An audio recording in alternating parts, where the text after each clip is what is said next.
Right. I think we're live. Mic check 1 2 1 2. Mic check 1 2 1 2. If anyone in the chat can hear me, just push one.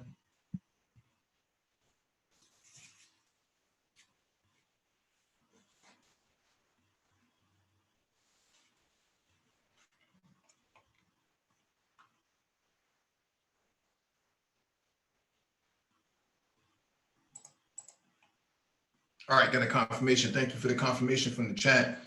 Welcome back to the Black Brain Trust. This is the anniversary edition, episode 512. Please hit the like button as you come in, share the video if possible, hit that notification bell so you get all the updates from the Black Brain Trust, including those posted on the community tab. There will be a document in the description beneath the video. If you want to engage in this discussion as well, there'll be a link in the chat for you to click on. When you click on the link, make sure you raise your hand so that one of us can acknowledge you and advance you to the panel. Make sure you update your Zoom client as well before jumping on the panel. There is a new Zoom client update out in the wild. Let me update the docket and then we'll get started.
All right, let me give a shout out to the people in the chat who showed up first. Craig the Tech Guy, good evening to you. Excalibur, salute. Naima Buckner, good evening to you as well. Complex Design, what's going on? Yo, Mike, what up, man? Oh, what's going on, man? Let me put my volume up. I don't think my volume is up enough. Okay.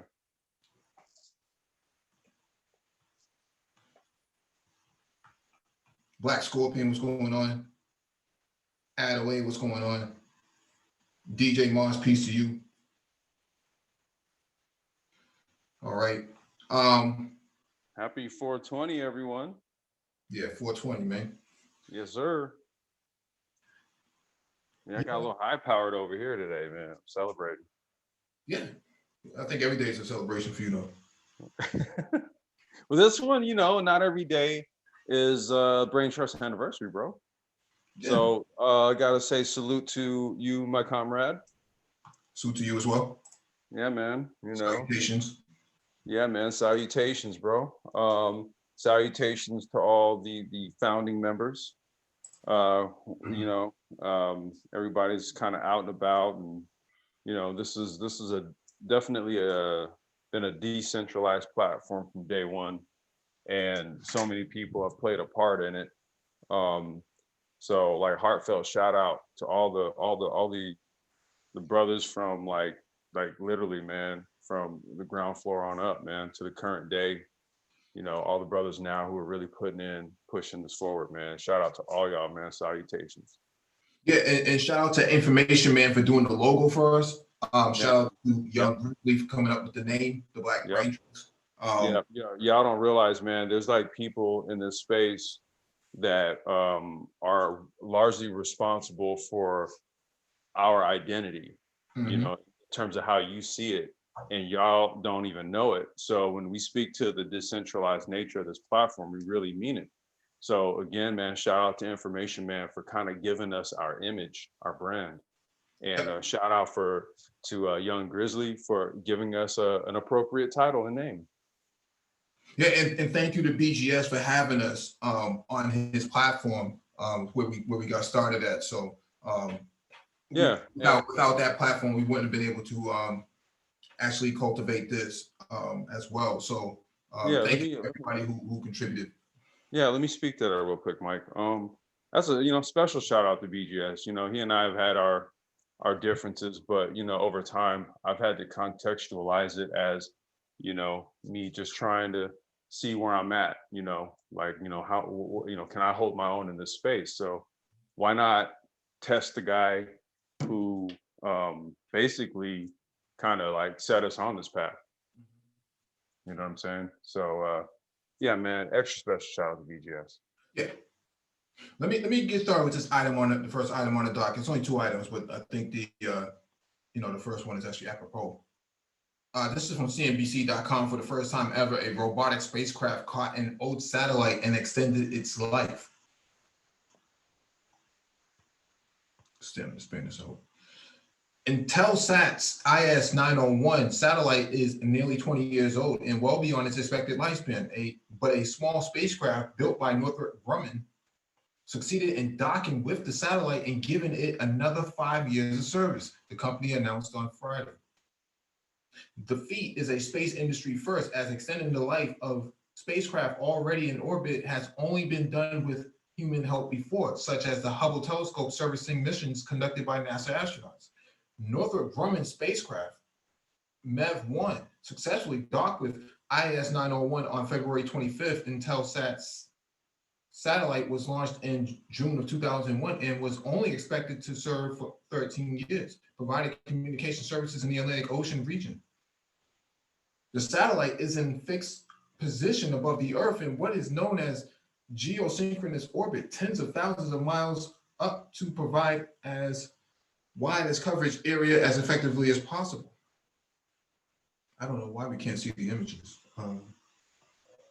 MEV-1 traveled out to the satellite, matched its orbit, and then successfully docked with the IS-901. In the process, MEV-1 took one-of-a-kind image of IS-901 as a geosynchronous satellite had never been seen from view of another spacecraft before. Intelsat is proud to have pioneered this innovative first with Northrop Grumman. The company's chief services officer, Mike DeMarco, said in his statement, "We see increased demand for our connectivity services around the world, and preserving our customers' experience using innovative technology such as the MEV-1 is helping us meet that need." IS-901 has now returned to service, with MEV-1 essentially fueling and steering the satellite. MEV-1 will provide 5 years of life extension services to the satellite before returning IS-901 to an orbit for decommissioning. Then MEV-1 will be available to provide extension services for other satellites in orbit. Intelsat has a contract with Northrop Grumman for second mission extension spacecraft MEV-2, which the company plans to use to service Intelsat's 1002 satellite later this year. So we had talked about this some time ago, about the ability to go pick up debris in space, lower Earth orbit, and things of that nature, servicing satellites, remotely and stuff like that. We talked about this probably about maybe a year and a half ago. And people thought we were just making things up, When we were doing a lot of like the space, we were really digging into like the space opportunities. Well, not that we've kind of scaled off of it, but there was a time where we were really talking about like small scale robotics in space and satellites, CubeSats, that kind of stuff. Yeah. And there's a lot of opportunity in space exploration, but this is just an example of this, which leads us into our next discussion about, AI, how AI plays a role in this. Shout out to Rain and Woman.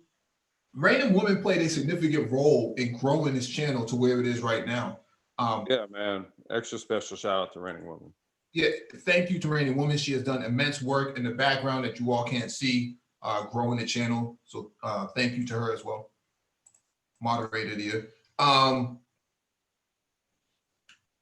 the decade, even so far, you can say technically.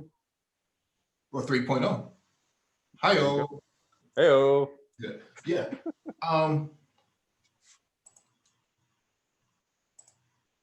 One of the things that we talked about space exploration and shout out to Thai City as well.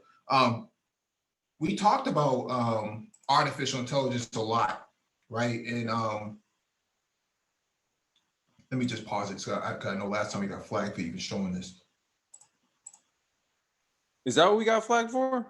Yeah, DW doesn't like us sharing their videos. I think. Oh, okay. So I just wanted to show the screenshot here. The company's called KUKA. It's a German company. This robot that they have has the ability to learn on the fly. Okay, using artificial intelligence. So it picks up objects based on what it knows, and what it does not know, it tries to adapt to. And basically, to summarize what they're saying here is that although they did not plan this robot to do what it's doing it on its own. It's learning on its own. So reinforcement learning is the proper term to use for something like this. It's a great documentary. I posted in the community tab for you all to actually watch over the weekend, because it's important that you understand what's going on here. And this robot, they're predicting that in 15 to 20 years time, that these sort of robots will outperform humans on their own. So the fact that it can pick up objects on its own and know exactly what it is based on what it's seeing on in the box right there, it knows that it's a sphere versus a square and things of that nature. If a robot can do this, because what they're comparing this to is humans. They said it reacts like a toddler, where a toddler kind of picks up stuff, looks at it, and then puts it down, and so on and so forth. The only difference here is that a toddler can actually pull out a set of items and throw it on the floor and kind of pick them up and play with them. The robot hasn't figured that out yet. If you threw all these items on the floor, it wouldn't know what to do with it. It would have to try to figure it out for itself. And robots haven't gotten to that point. AI hasn't gotten to that point yet. Mm-hmm. And so I'm bringing this up because for people to understand, this is where we are right now. 20 years from now, you're talking about 2040. Okay, it's not that far off. This is within our lifetime that these robots will, by and large, be able to walk around on their own and do things on their own without your input. It learns on its own, reinforcement learning. Dude, there's a movie I keep referencing to give people some insight into what this looks like. Mm-hmm. It's called Frank and Robot, or Robot and Frank, or something. Robot and Frank. Mm-hmm. I think that's what it's called, Robot and Frank, or Frank and Robot. Either way, what each one of them, look it up. It takes place in the near future, though. It takes place in like maybe 2028 or 2030, right? So everything looks very much the same how it looks today. Mm-hmm. However, there's a robotic and AI presence now. It's like a near future type of film. Mm-hmm. Okay, very, like, a lot of surrealism in it, because everything looks very much familiar in terms of like cars and the homes and stuff like that. But there's robots around, Right. And it's an indication as to what that near future that you just indicated, what it looks like. So I would highly suggest everybody check that movie out to see what basically our near future looks like. That movie is super realistic. You guys got to really watch it. Yeah. Let me share my screen again. And so in this segment right here, they go to MIT here in Boston, actually in Cambridge, but it's still considered Boston. And you have limbs in the Biomechatronics laboratory in MIT that have AI processors inside of it connected to nerve sensors. So basically, those who are misfortunate to have lost their limbs, these connect to the rest of the nerve endings on the human body, and these limbs are AI based. And so they have three processors in there too. One controls the ligaments, one controls the stability, and one controls the other processing capabilities. Each step that it takes, it calculates all of these. It gathers all this data and processes it in real time, and is connected to your nerve endings. And so this is actually a functional product. This is not something that's, sci-fi or in Hollywood. This is actual product over at MIT. I saw. Hey, listen. Hey, Mike's right. I actually saw a guy who actually has a pair of AI legs, and he mountain climbs and plays tennis and everything else like that. Yeah, the doctor in the video holding the doctor right here with the scarf right here. He's the inventor of it. He's the one that has it. He's got it, and and he's basically, he is not disabled when he has his prosthetics in and they're activated there. He is. So this is the technology that's going to, I think, in the next 20 years is going to be unbelievable.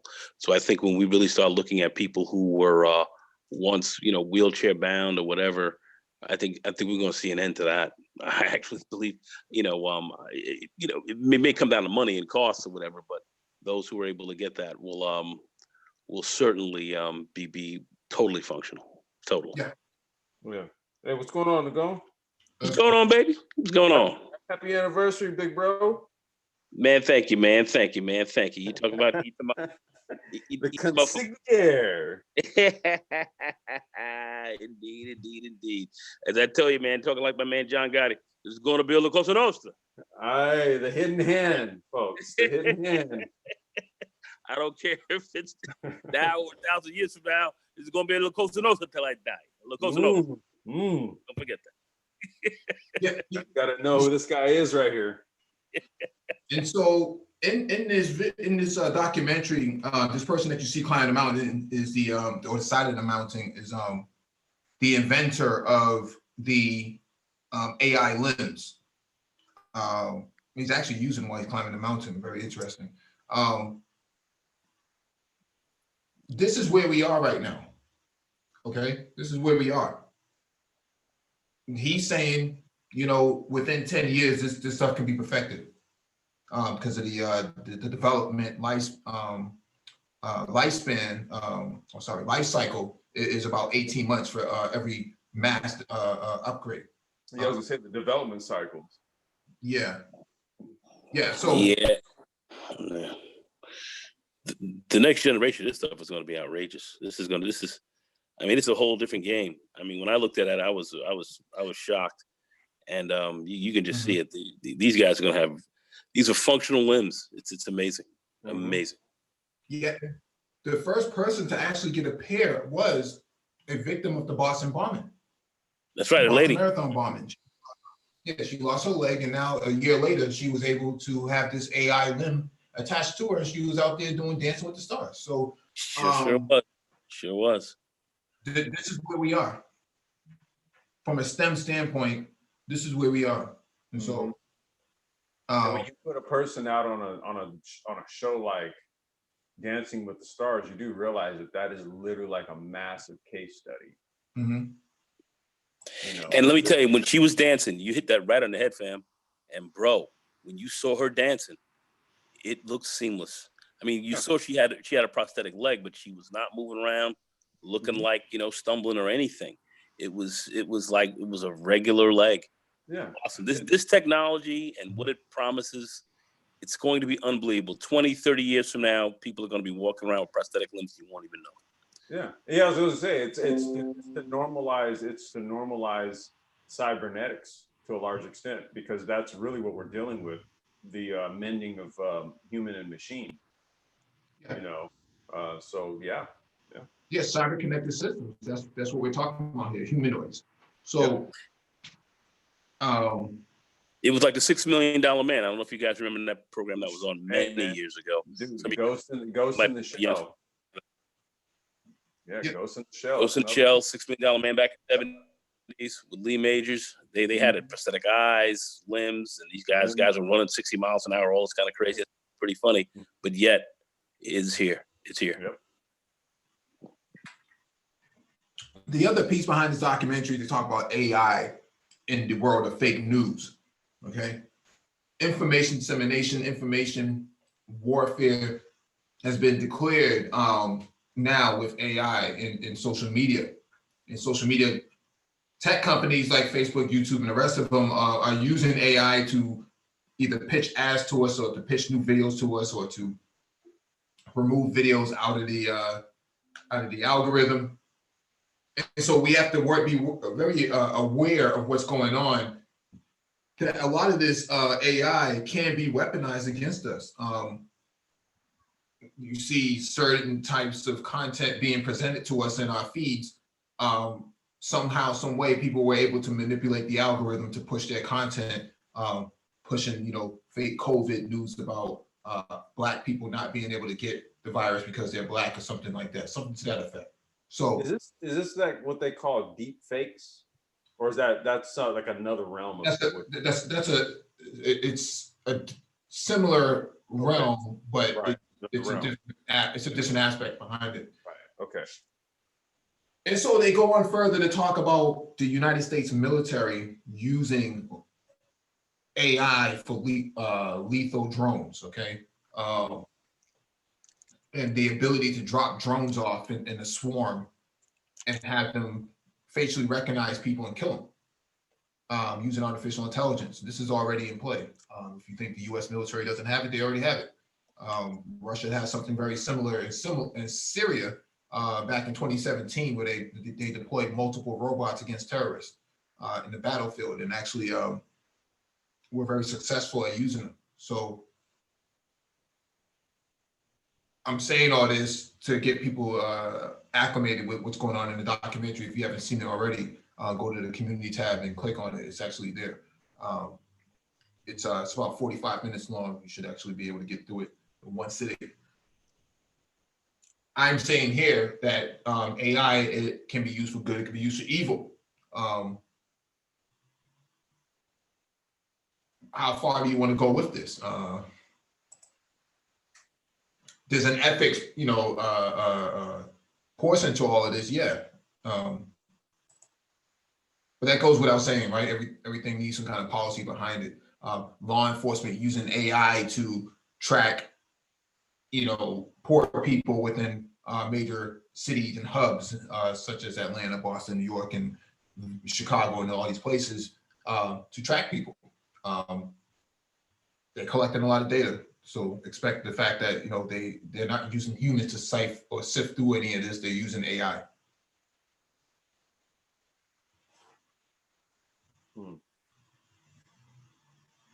They later went into Bosch in Germany. Bosch being one of the lead tech companies in terms of automation and automotive products.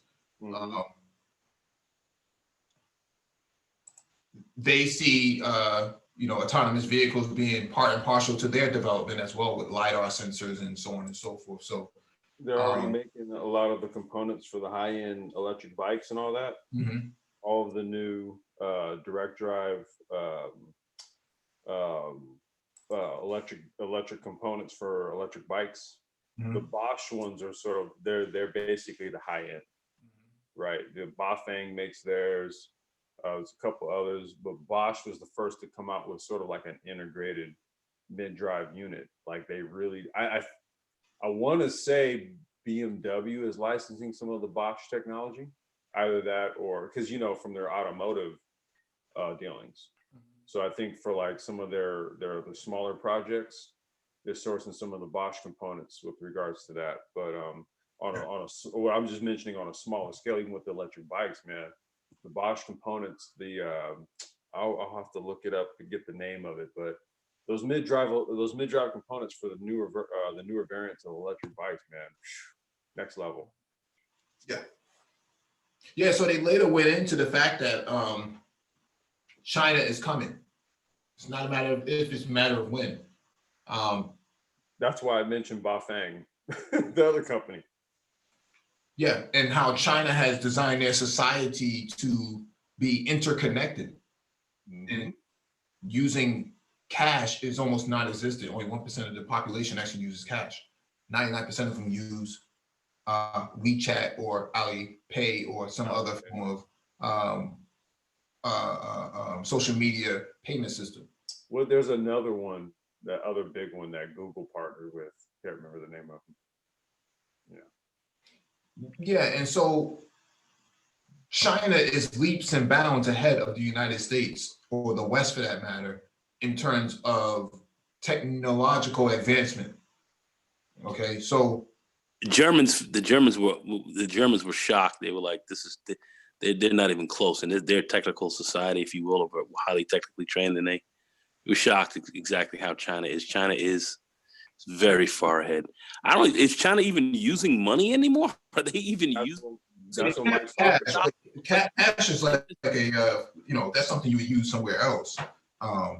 Maybe like in if you left China, you would have to take some kind of cash with you, because your system, your phone is not going to be connected to the network. So, but that's that 1%. Yeah, that's that 1%. So I'm making this point to demonstrate that China is leaps and bounds ahead of the West. The United States has nothing like this. They have nothing like this. We have Venmo and PayPal and Western Union and MoneyGram. No, those are not interconnected systems. Those are. I know, I'm being facetious. Yeah. I'm just saying. What we use these types of sort of, you said they're kind of rudimentary, right? Mhm. They're not interconnected. You know what I mean? They really are sort of profit-based products, financial products, right? Yeah. They're not infrastructure pieces. Mhm. Right. Yeah, and what people, from the West need to understand is that China is already ahead. So it's not China needs to catch up, or what if China catches up? China has already surpassed. It's already over. They've already leapfrogged. leaps and bounds. I'm sorry, Mike. Go ahead. I'm sorry. They've already leapfrogged the United States in terms of digital infrastructure, digital transformation. The United States is nowhere near where China is in terms of artificial intelligence and so on and so forth from a societal standpoint. It's just not there yet. We can see with COVID-19 how their health infrastructure, government, civil services infrastructure cannot even handle the jobless claims being submitted to state governments. They don't have a system. They still work in COBOL. China is working in C# and other languages that are far more advanced and far more flexible. So yeah.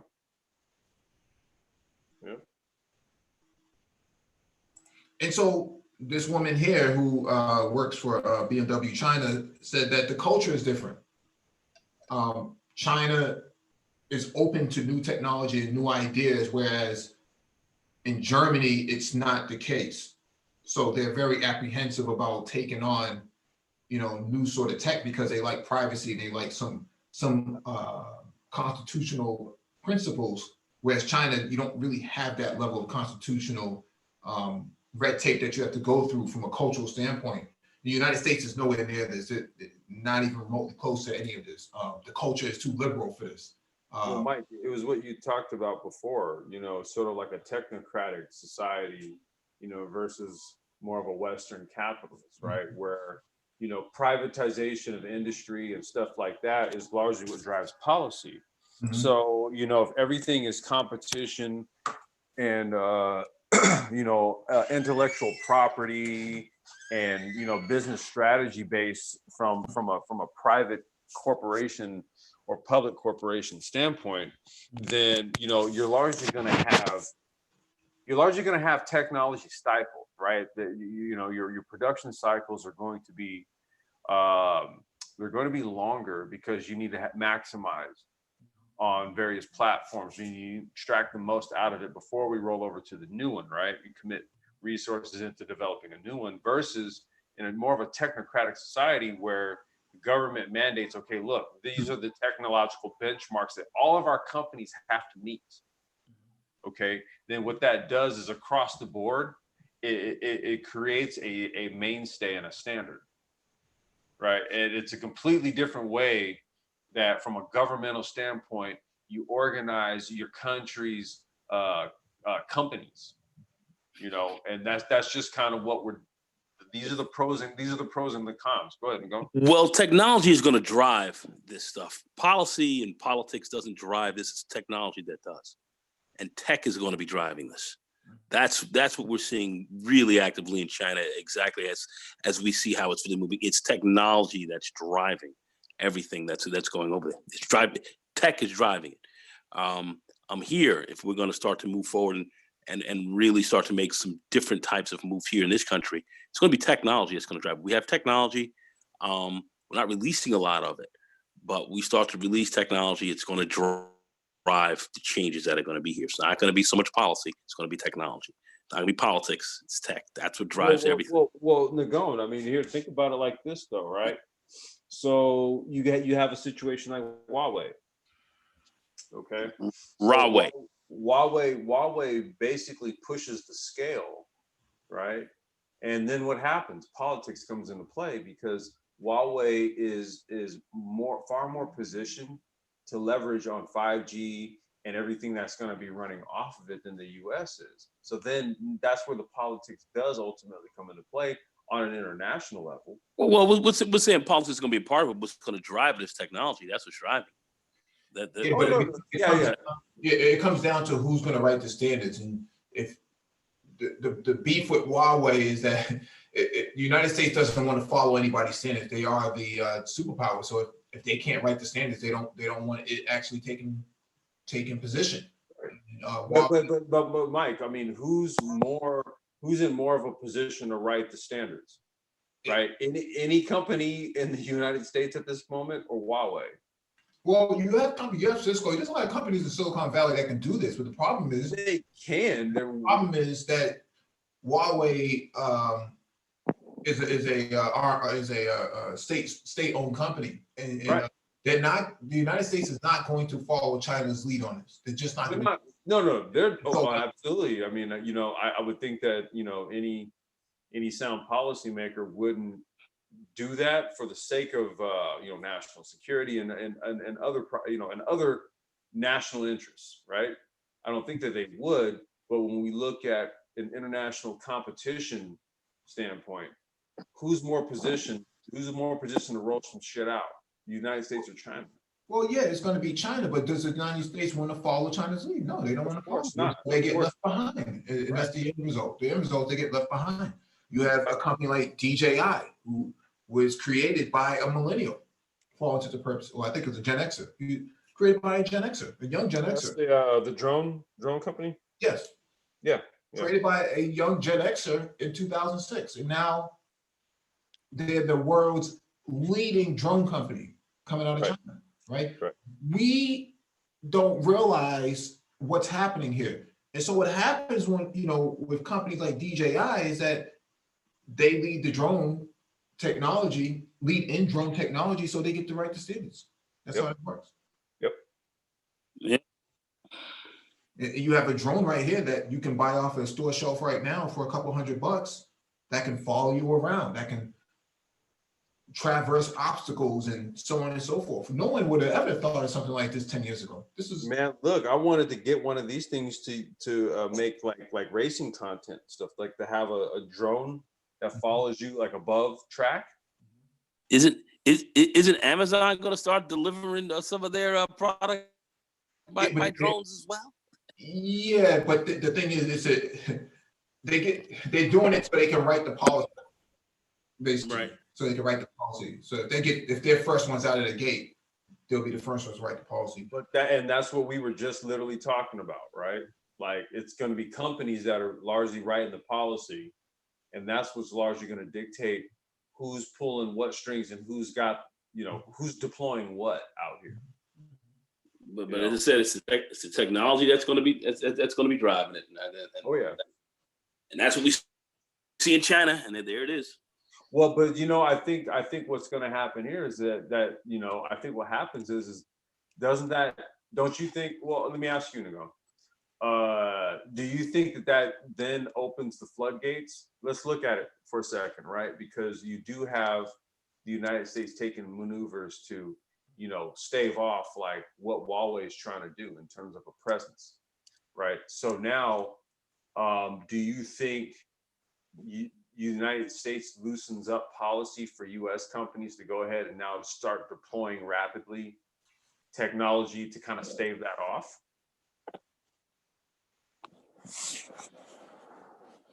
I didn't hear you. I'm sorry, man. I apologize. Okay. No. The question I was asking is that okay? So if we take maneuvers to like stave off Huawei's progression in terms of having a place in infrastructure here in terms of our 5G data structure. So we stave off that. But to slow it down to see to it that it doesn't come out. No. What I'm saying is that by doing that, do you then see a maneuver from U.S. companies to then aggressively push legislatures and lawmakers to loosen regulations so that they can then aggressively move to play the role that Huawei was hoping to take? Do you see? So what I'm saying is kind of like a reaction. No, right? no, that's not going to happen. No, really. No, it's a labor infrastructure issue. How do you get around that? A labor, you said so you mean because we're looking at the mass amount of things like antennas and stuff that have to be put up, calibrated and all in terms of 5G equipment and infrastructure. Right. It's the bureaucratic red tape that caused them to fall behind, not so much to take the lack. I know. So that's what my question is. So do we foresee? So like let's just They're already behind. It's too late. It's already behind. Even with all this goddamn stimulus money that's been given out to all these goddamn companies, you don't think that they how would they be able to catch up? They're already 5 years behind. So who does it then? In terms of what? No, I'm saying so if the United States is behind and we've largely kept Huawei at bay from doing what it is that they were planning to do, how do you see this rolling out? Do you just see it kind of based on how it trickles out? It trickles out. out. I was going to say like kind of how just based on how much T-Mobile and Verizon and AT&T can basically just build out their network. Right, and then you have this resistance from not in my backyard, right? So okay. And so in China, they don't have not in my backyard. They say, go do it now. Do it. Yeah, that's exactly. Okay. Yeah. Exactly. In fact, I was listening to some wacko yesterday talking about some guy named Michael or David Icky. I don't know, some wacko. But anyway, he was yeah. That sucker laid. He was up in he was up in there talking about 5G was helping to kind of almost promote, coronavirus, and it was pushing corona. And I mean, just craziness. I mean, you hear this guy's talking fucking madness, bro. Well, yeah. I mean, he's always going to push conspiracy theory. That's his market. Yeah. That's his thing. And I think he had an interview with Pat Bet David. You know this guy is. He does all these, with Valuetainment, and he ended up having to take the video down. Because this guy was so out there. So putting a lot of this same guy like 20 years ago was talking about fucking reptilians and shit. So not to be reptilians. It's about the world was going to end. The world was going to end. Not to be confused with the reptilians of the MOT variety. Oh yeah, well maybe they are the same. Who knows? Maybe they are the same. Or they. Hey! You may have a point there, big bro. Hey, they may be the same. Hey. But at the end of the day, the same guy said the world's going to end too. He said the world's going to end in 1988 or some shit. Yeah, and then he said it in 2012. A straight son. A straight son. So if you're looking at this documentary, the documentary goes over the fact that 3 Chinese cities have roughly equal to greater economic output than three major European countries, Sweden, Norway, and Austria. This is right now. Yeah. So now they're going to scale right past Europe altogether. These are individual cities. So you're talking. They're gonna wait. That are gonna scale right past full countries. They already did. Oh, they already did. They already did. So Damn.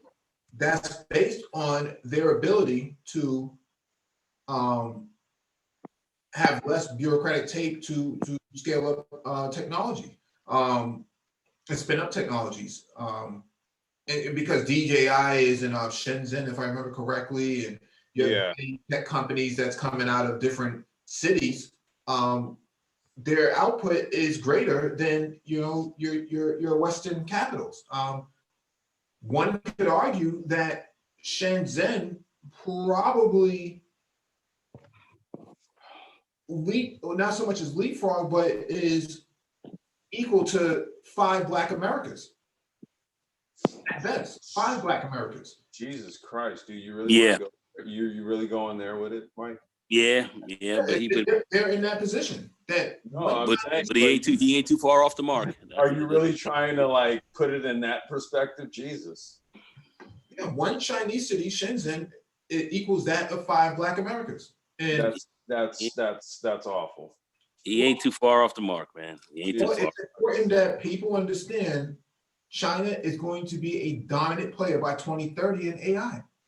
They say they're going to be the leader, not a dominant player, the leader. Well, the AI company that is the most valuable company based on market cap, the most valuable AI firm based on market cap is a Chinese firm. I'm trying to remember the name. They actually have partnered with MIT. Mike, maybe you might be familiar with this, but because of the trade war and all that, a lot of the funds that were used for research projects have been frozen. Mm-hmm.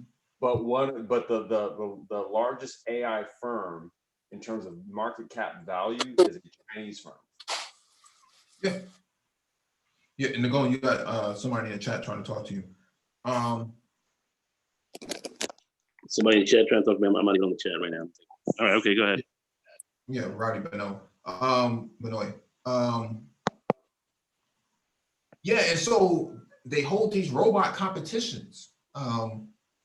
DJI is actually the sponsor of all of this. What you have is 140 universities and colleges who compete in this type of stuff for grand prizes, mostly monetary.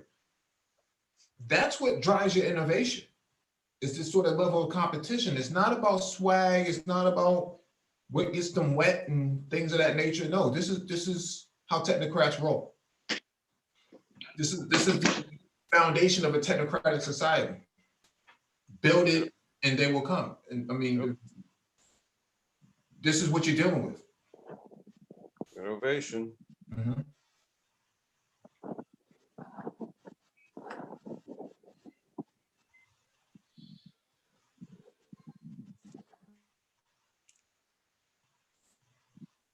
And then it goes into the end. The kids are actually learning to program robots through AI and things of that nature, low code and stuff like that. Remember we were talking about. Remember I was asking about that over the weekend. That's the kind of shit I was talking about right there. Well, that's for the robots, but not necessarily for cyber. No, I mean, but that's what I was really getting at right there. Stuff like that. Yeah, that stuff is already available. But yeah. The point that I'm making here is that this is where we are right now. Anybody who thinks that, you're going to hold on to America and I'm just going to stay right here and I'm going to fight it out, you do that because China is coming. It's not a matter of if, it's a matter of when. They're predicting by 2030, China will be the dominant player. What are you going to do? They're talking about fiat currency being wiped out. They don't even care about that. Everything moving to cryptos, everything moving to digitization. People are still holding on to few bucks they got in their pocket, waiting for their stimulus, waiting for their reparations. You know, this is not the game plan of the Asians. They're taking this very, very seriously. And they're already on it.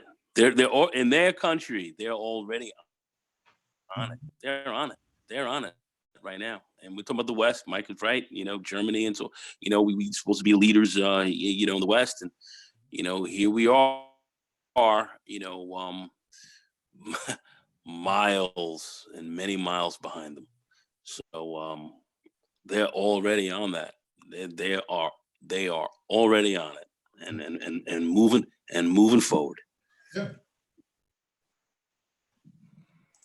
Yeah. Anybody who thinks that you stick it out here, you duke it out here, you go ahead and do that. Chinese culture, and that's something I learned in the documentary. They have something called 996. You ever heard of that, Nicole? Yeah, I've heard of that.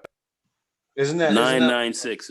Isn't that like a production, like a production concept?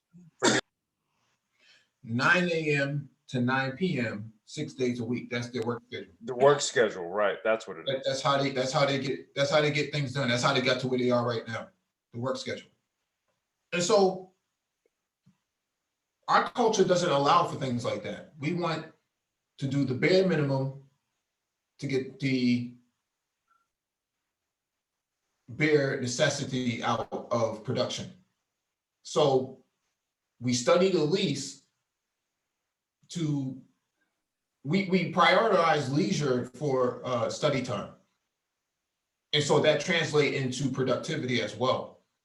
And what you see happening in Black America is this unwillingness to compete. More importantly, from the men. The men would rather look pretty. You got guys running around with colorful dreads, putting their dreads into, putting their hair into ponytails and stuff like that. Not really. Yeah, it's peacocking. Yeah, it's a lot more peacocking, not more hands-on productivity. And so they get left behind. So much of this is a function of our education and kind of how we're motivating our kids in these schools. That's why I say we need a fundamental change in how we are educating our kids. We really do, because our kids definitely want to play if they see a benefit. If you put some good stuff in front of them, they want to play. The Black kids and so forth, we are naturally technically inclined. We are, and our boys for sure, girls too. To say our young males, the young Black males particularly though. But our males for sure. It's how we are orientating them and really in school now. So much of this, and I'm going to lay it on us, is on us now. It's on us to educate our children and prepare them for this next century. I do not believe that our standardized school system right now, as it is, is going to play that role. I don't have faith in it. I believe that we have to path adjust and do this and do a great degree of this ourselves, and demand that from our local schools and some of our charters and so forth, because that's what they're certainly doing with Silicon Harlem and so forth right now in the city. They're doing that, and these kids are stepping up to the plate without fear. So the reason why we see this dysfunction going on is because we're coming out of dysfunctional households, because that produces dysfunctional, lazy people, or the households they come out of, more so than anything else, and the systems that we're putting them into, the institutions, and our schools are enterprise wide and are not getting the job done, and then that's where we're falling behind. We got to retool that. We got to move towards the STEM game and so forth a lot quicker, a lot faster. We got to do that within the next 5 to 10 years. That's how I'm really looking at that, because things are moving so fast. It's like a light switch. We'll be far. Yeah, we gotta like pivot, like turning on a light switch and go STEM like tomorrow. Yeah, the thing is, by 2030, according to the documentary, 37% of your scientists will be Chinese. Okay, That's 26. a huge number. Yeah, 26% will be Indian. 4.5% will be Russian. Another 4% will be Americans. Indonesia. So you're talking about close. Let me finish. You're talking about a half will be Asians. Go ahead anyway. Yeah, Indians and Indonesia and Saudi Arabia, 3%. Germany at 1.4% will have by 2030 will be the percentage of scientists made up. And then France is below 1%. African related people, melanated people are not even on the map here. I think their number is something like 0.1% or something like that. Why is this important? You only have 10 years to really figure this out. That's right. You only have about 10 years to figure this out. When we talk about 2030, people think that, how do you guys come up with these numbers? Well, the numbers are right there.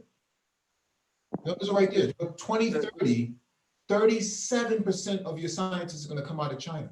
It's projected on and you got to understand this is based on projected industrial trends.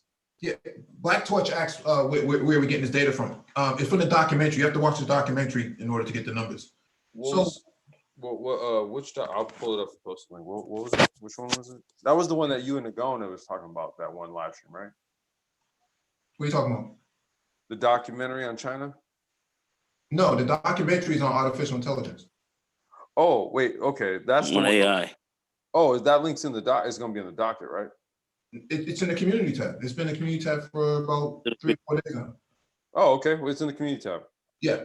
So that's where we're getting the numbers from. So they're saying this, not us. I'm just going back to my notes because I actually watched it 3 times just to make sure I was getting the right information.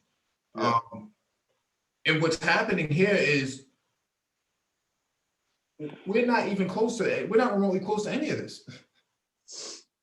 And you have people saying, we don't need to be, worried about these things. That's not important to us. The Chinese would beg to differ. They are based on that documentary, and I've seen, a few documentaries. I think we covered quite a few of them. The stuff that they're doing down there is beyond, even the Germans can't believe it. Mike, I have a garage full of their scooters, bro, that you can basically monetize with an app on your phone. Like, come on, bro. Really? Mm-hmm. Like, seriously. These are scooters that I'm talking about. What else do you think they have? Mm-hmm. Like, what else do you think they have?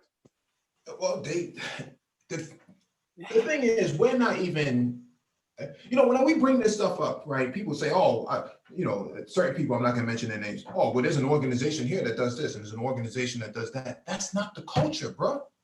Do you understand what culture is? The culture is vastly different. Watch the documentary.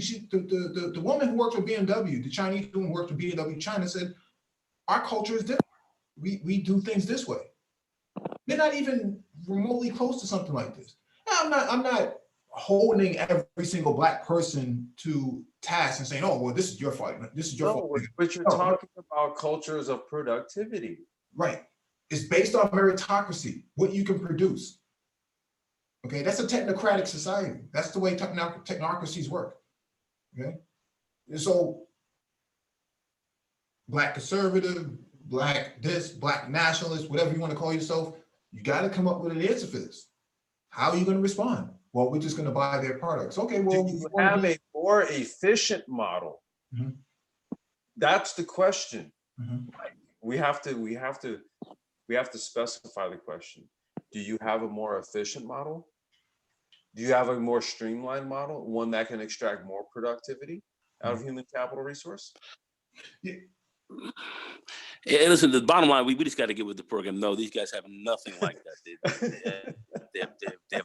In fact, these people are clueless. The bottom line is we have to just start to get with this thing and really take it very seriously. And we have to have these conversations. We have to really start putting people on game because this is where it's at. You know, we talk about the fourth industrial revolution and everything else like that. We talk about this stuff, and you know, it doesn't sink in. A lot of people, you know, get offended and come up with a lot of ridiculous things they say, and they sound very stupid. But this is what we have to really think about and start pushing our kids into this. So you guys that are having families and so forth, this is something you got to start moving your children into. Because that's where this thing is at. Come up with a more efficient model. Well, you know, a more efficient model is to wrap yourself in the American flag like it's a blankie. It's your little blankie. So yeah. Jay Green says in the chat, he says most of us aren't even in the game. Yeah. And not even riding the bench. You're kind of, you know, in the nosebleeding seats saying he's a bum, throw him out. Maggio, get him out of here. You know, his bat's too big. That's what you know, a lot of these guys in the peanut gallery are doing. And so they rather argue over whether or not Pan-Africanism or Black nationalism is the way to go, when at the end of the day, America is a declining superpower. It's not going to be a superpower 20 years from now. It's not going to be. I would say a good judgment of that would be your economic model. Mm-hmm. That's all I'm saying. Mm-hmm. You have something that's more efficient, more streamlined, extract more out of more output, less input, mm-hmm. meaning maybe the implementation of AI and, you know, algorithms that streamline, you know, processes and stuff like. Are we talking this? Yeah. Because if you're not talking that, you ain't talking any goddamn thing of substance. Mm-hmm.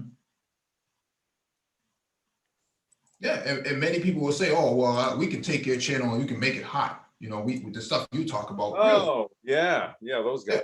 But let's look through the Black Brain Trust catalog. Just for Shall we? I mean, you know, it's only our 2nd anniversary. It's only apropos. Yeah. You know, and it's fucking 420. I'm gonna pack a bowl while you do this. So we talked about COVID-19 tech handbook. You know, we talked about COVID many times before with Dr. Shout out to Dr. Phoenix.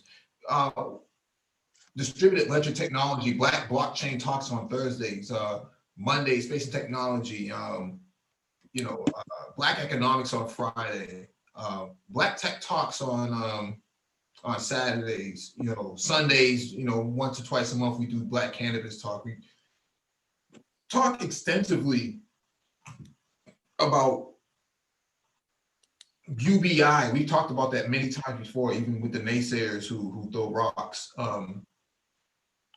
Fourth industrialization. Again, more blockchain talk from South Africa. For those of us who've international, you know, our passports get stamped when we move around. You know, African tech startups and Black tech startups. You know, we've had these conversations before. The geopolitics is really our bread and butter. You can look at the numbers. People love geopolitics because they trust our analysis on things. That's our day one right there. Yeah. Again, more Black tech talk, more Black tech startups. What about things like how to build an electric car?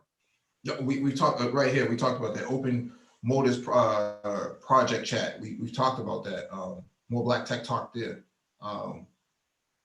Montessori schools. We talked about that. What about Black cultural intelligence? We talked about that last year. Black tech talk can, you know, life after parole. What about these, you know, these Black men coming home who have done their time? Can they get into IT? Yes, they can. We provided the resources for them. Yep. So we've actually even taken our platform and incorporated somewhat of like sort of like a social justice angle to it. Well, not only in that regard, but also even to things like food productivity, right? Mm-hmm. Community organization. You know, we did the guerrilla farming. And all of this stuff is very practical, and these are real-time solutions for ex-cons who are coming out, you know, to get in technology. Great move for many of them. Great Yeah. move if they can get into that. Great move. You Certifications. What do you guys say about that? you know, of course, you know. We also talked about Black healthcare talk, Black health talk, you know, with nursing and other careers in the healthcare field with Dr. Phoenix. We Interesting. 5-hour hangout, live stream, going over the numbers. Bitcoin, we've done that many times before. All types of cryptocurrency analysis we've done. The economics of Black America, ADOS, FBA, whatever hashtag you want to use, we've gone over that. I'm just going 3 months back. We're not even talking about a whole year. Yeah, I was gonna say that's only 3 months. But you know, Mike, what's interesting is if you dig back in, like, let's say like early 2019, late 2018, you know, you can start to see how varied and across the board the content was even back then. Black inventors, remember? Yeah, that was in February last year, Black History Month. Venture capitalists, Black venture capitalists, we had those discussions already. Pan-African talk, you know, the impact of colonialism. Mara phones, you know, phones made in Rwanda coming straight from the continent, despite those who want to deny it. We've been there already. So Mike, let's talk about that for a second. So actual hardware acquisition, testing, you know, so a lot of the stuff we cover will actually either go to the place, acquire the technology, get our hands on it, you know, boots on the ground, you know, eyes on the environment. You know what I mean? There's that angle to it, right?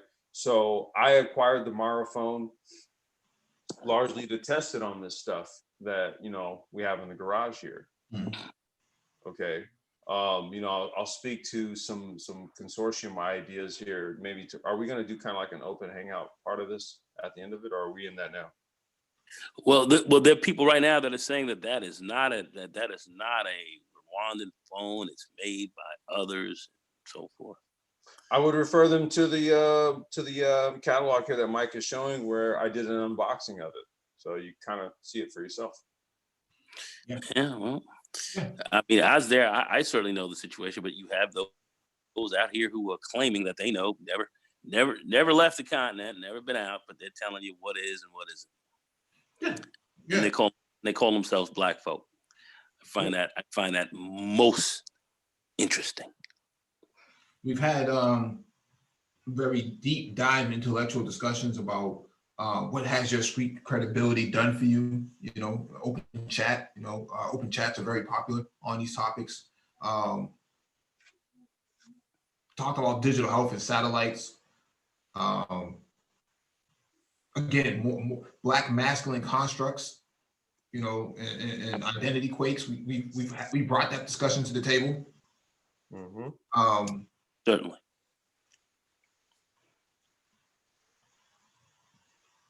Now, Mike, when you're kind of done with this, I want to kind of read the definition of Manosphere 3.0. I guess it's only apropos on an anniversary to re-equate people with the 3.0 concept, because I think over the last few weeks here, there's been a large gross misinterpretation and misunderstanding of what it is that we actually set forth here. Over a year ago. Yeah. I mean, we talked about 3.0 over a year ago. They bring it up now. I believe much of this is all to do about nothing. I mean, I can understand you certainly bringing it up again and making clarifications, but this is really more about people creating content behind it than any real misunderstandings, if you will, because there is no real misunderstanding here. This is about content, and it's about people who they like and some people who they don't like. And I think that's really what this is all about. Much to do about nothing, a grand waste of time, and I see this currently right now, this 2.0, 3.0 stuff that some of these other jokers are talking about as being absolutely useless and bordering on stupid. Well, you know, big bro, I just don't want there to be any mistakes. or any misconceptions about what it is that we set forth to do since day one. That's all it is. Well, we certainly did come out with it well over a year ago. So That was what, a year ago was our 1 year anniversary. a year ago, yeah. Okay, Yeah, we're 2 years a year deep. ago. I mean, so let's not get it twisted at this point. You know what I'm saying? Yeah. Yeah, we've had the discussions about our educated brothers, the reason why the community is failing. We chopped that to pieces, to confetti. No way anybody can come back from that. Rethinking 2053. Dr. Phoenix was right on the money. 2030 is around that time frame he's looking at. We have to rethink that ourselves.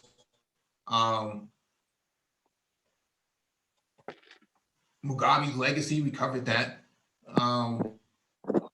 To answer Black Torch's question,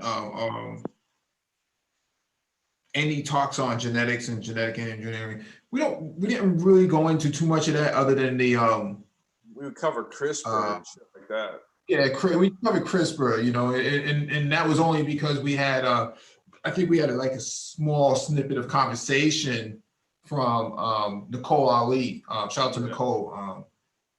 She hasn't been here for a while, but she's our CRISPR she works subject matter expert. Yeah. And we covered it over the weekend as it related to the COVID-19 chat. So it's been covered as it relates to the general topic of the live stream, right? So it'd be probably like a singular article as it relates to it, but not not like in depth like that. Yeah, we talked about constitutional amendment, Second Amendment, constitutional brothers with firearms and what to do in a situation when you have one. We've gone in depth on that. Guerrilla farming, we went into that, that acquiring these vacant lots across America and predominantly Black neighborhoods in order to spawn urban agricultural growth.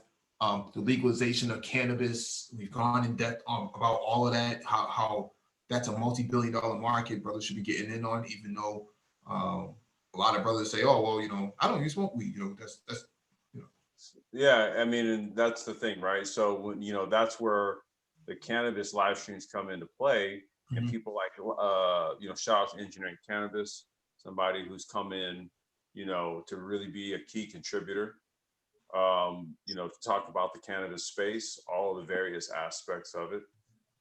Mike, what episode is that one? What's just the number on that one? 278. What was it? Which one is it? 278. 278. So, we did a lot of business modeling in that one, where Mike illustrated a community farm that was going on in his neighborhood. And from there, we business modeled off of ideas of how we could leverage these types of things to stave off things like gentrification, for example.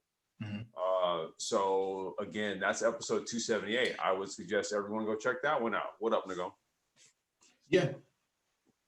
And I think we've also talked about, didn't we talk about kind of beginning to start to mine space and looking at space technology, literally getting involved with what might be out there, asteroids, however, how we can possibly mine those that could have tremendous industrial types of applications and massive dollar returns, and how Black people need to be getting involved in space technology, because this is something that that was spring and summer 2019.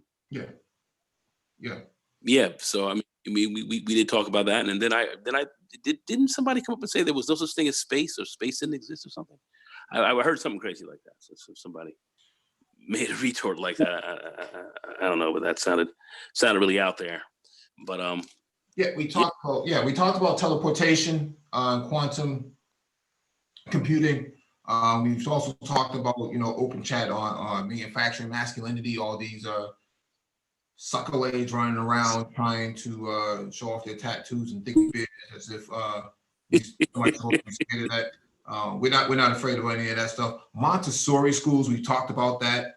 Excellent episode 240. Go back and check that out. Wait, that was 240? Yep. Hey, episode 240, shout out to my daughter Almeida. She made a guest appearance in that one. Yeah, everybody please check that one out. Yeah, sure did. Coincidentally, Great job, Complex. That was wonderful stuff. Thank you, bro. yeah, and hip hop as a science. We've gone over that. That's what we did, like 3 episodes of that one. Yeah. About three. About Yeah. that. And that's about it, man. For a year's work of work. You know what to do in the workplace. So you're countering racism in the workplace. You know.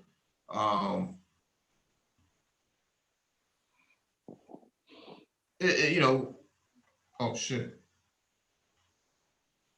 Oh, what happened?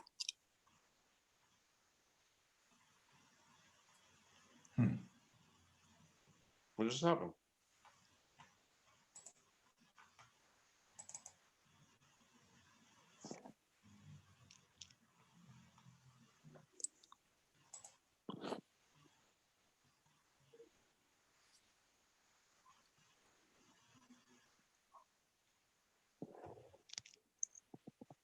We have the link drop. Oh yeah, the link is there. Anyone else want to feel free to jump on, man? Yeah.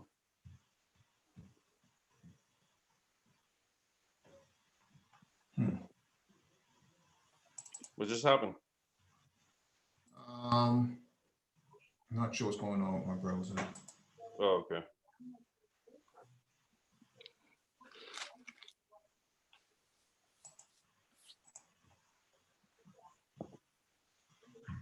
Oh, well, I'll take this time to say happy 420, everyone.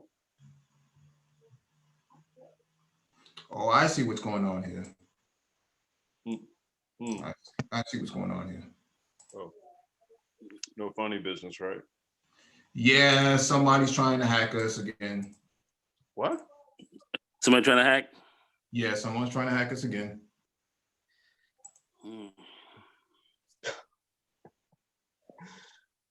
Okay.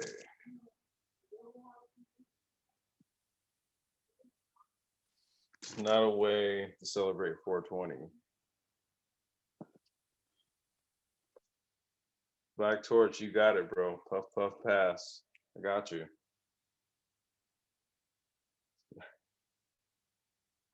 Excalibur, I got you.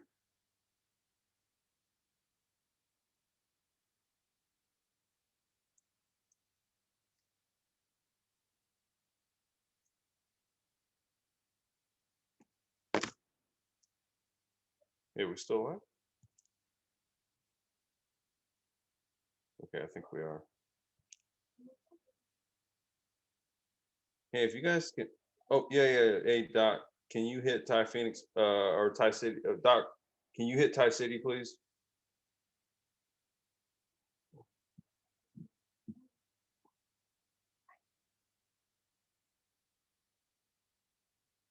Okay, so I think we're still live. I think Mike is having an issue here. Thank you, Dr. Phoenix. Indigo, you there?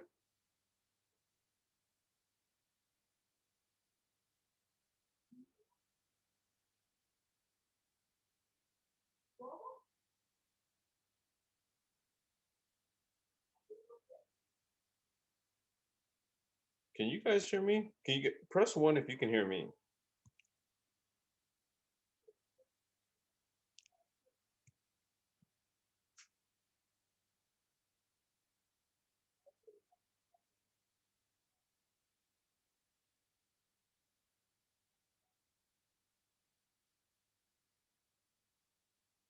Okay, so you can hear me. Okay. So, all right, cool. So you guys can hear me. Great. As you guys can see, I don't typically host. So I guess I got hosting duties until Mike gets back on here. So wait, there he is. Yeah, I'm on here. Oh shit, okay, you saved me. Great. All right, cool. Yeah, I'm on here, man. What the hell, dude? What's going on? No, we got a lot of people don't like when we start talking about things. And so what they do is they attack the Zoom client, or they'll attack, us in various ways, try to flag our channel. You know, yeah. Yeah. That's Yeah, I know who it is. I just we'll meet on Judgment Day. That's all I got to say. yeah, man. Yeah. Yeah, there's a lot of haters. A lot of haters. Our channel was flagged the other day. One of those things.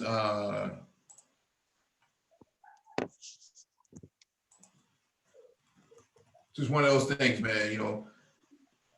I'm a cybersecurity person by trade. I'm an IT person. I'm a cybersecurity person. And when you hack somebody, that's a very passive aggressive approach to masculinity. And so it's like, it's kind of like putting, it's like flattening somebody's tires and then running away and then saying, well, I ain't got, you can't prove that I did it. It's a real sucker-laid approach. I expect, foreign governments to do things like that, but I don't expect Black men to exercise their masculinity in that factor, in that form factor. And so I know who this is. They're not here now, or at least they're not presenting themselves in the chat. I have you as a friend on LinkedIn. I'm not a coward like that. I get up and go where I want to go. I travel where I want to go. My windows are not tinted on my car. I ride around fishbowl status everywhere I go with the blicky on me. I'm not worried about whether or not you take down the Black Brain Trust or not, because the thing's still going to operate, man. The people are still going to be here. Mike, man, look. Speak to that. Let's speak to that for just a second, because it's funny. For all the talk about platforms and monetization, all that kind of stuff, we purposely don't do that. Why? Because it's not about money for us. It's not about money for us. YouTube is only 5 to 10% of what we do throughout the day. It's one of those things where this is about righteousness. This is how you actually demonstrate your commitment to something.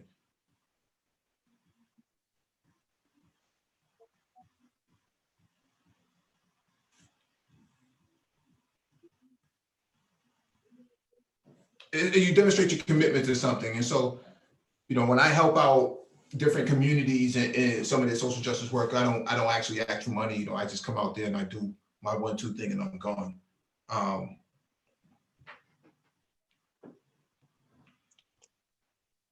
It's something to be said about relationship building, right?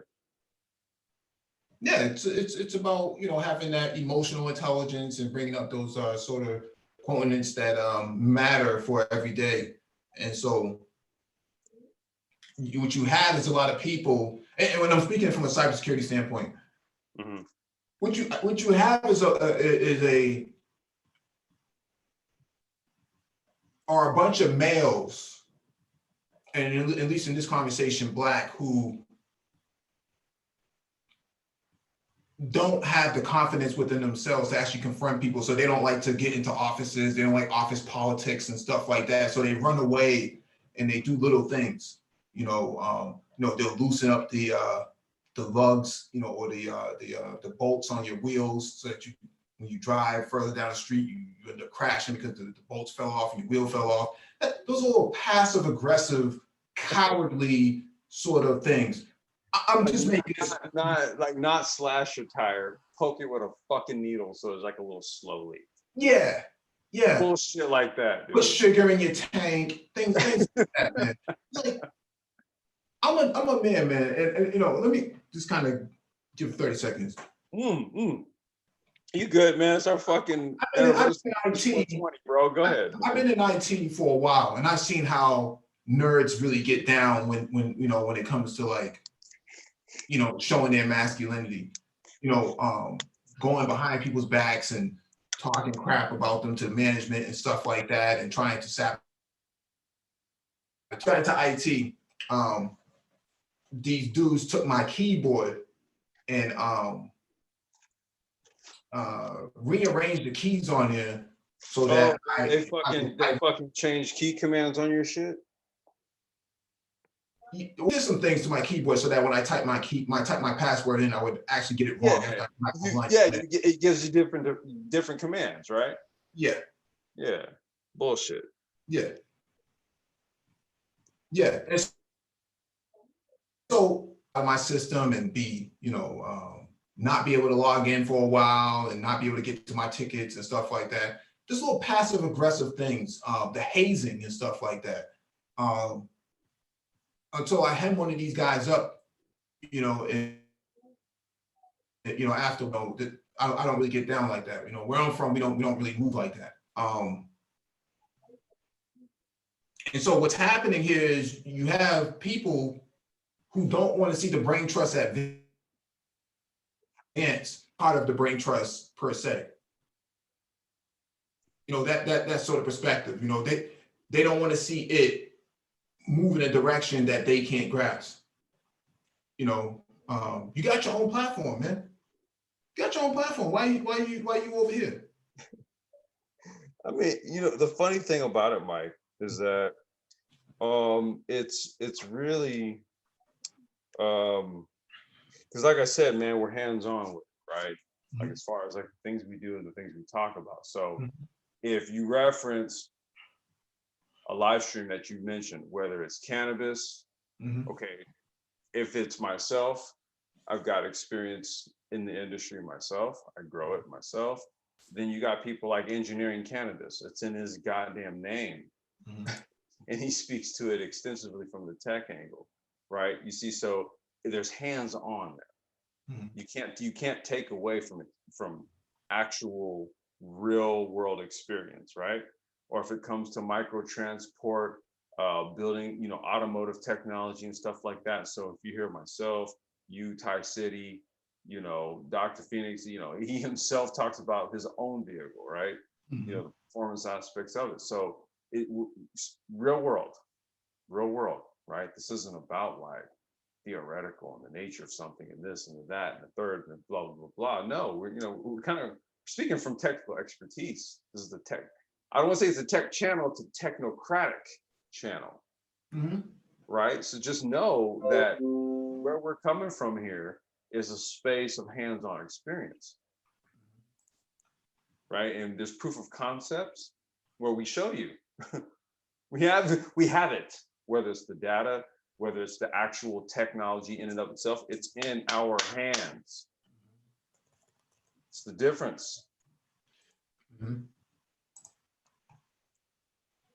No, it's cowardly. It's just really cowardly to flag our channel, try to hack, you know, Zoom and Hangouts and stuff. I mean, we've been down this road before.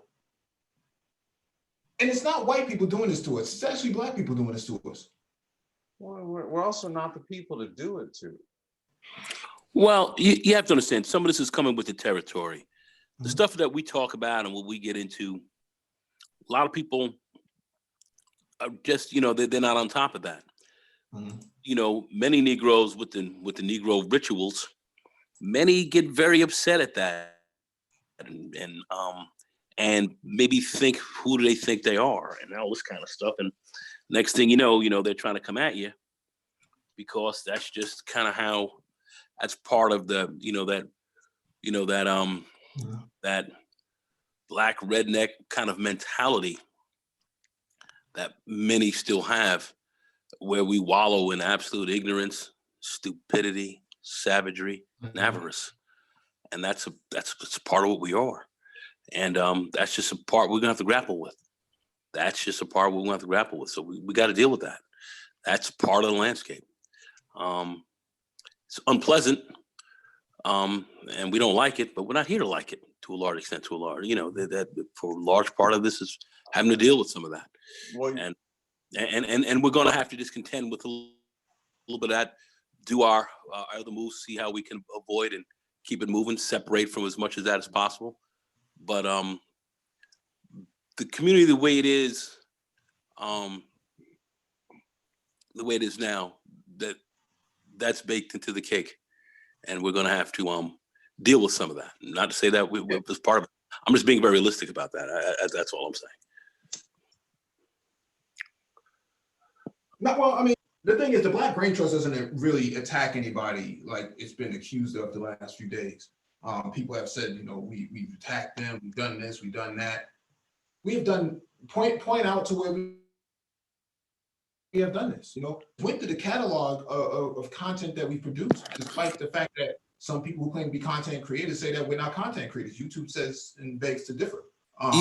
You have to understand, Mike, that's not the argument. They bring that up to say that. That's not what they're saying.